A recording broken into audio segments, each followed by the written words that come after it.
konten di video-video sebelumnya. Nah, jika kita telah menguasai cara pembuatan konten, lalu bagaimana cara mendistribusikannya konten-konten yang sudah kita buat? Simak kiatnya di sini ya. Jalur distribusi konten dalam online marketing channel dibagi menjadi 3. Yang pertama adalah own media.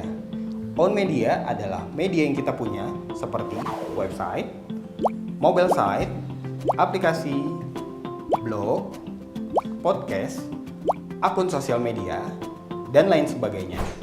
Yang kedua ada earned media.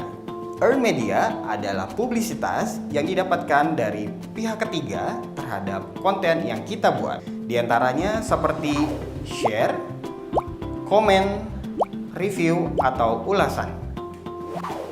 Yang ketiga adalah paid media. Paid media adalah media berbayar untuk mempromosikan konten yang kita buat. Di antaranya seperti paid per click atau PPC, display ads, ada social media ads, paid influencer, dan lain sebagainya. Untuk paid per click atau PPC, kita bisa menggunakan Google Ads untuk mempromosikan konten yang kita punya.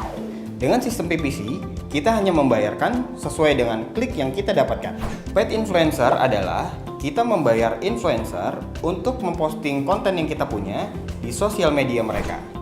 Social media ads adalah kita akan mempromosikan konten yang kita punya dengan cara memasang iklan di sosial media seperti Facebook atau Instagram dengan profiling audience yang kita target.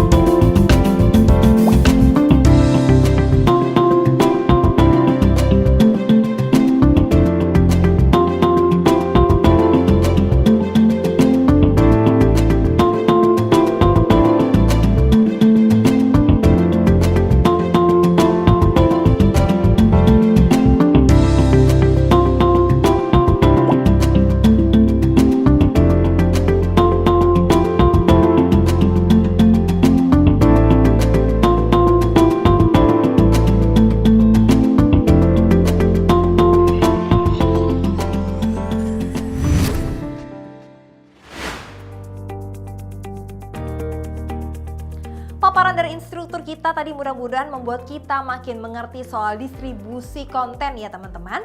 Sampai jumpa di video selanjutnya.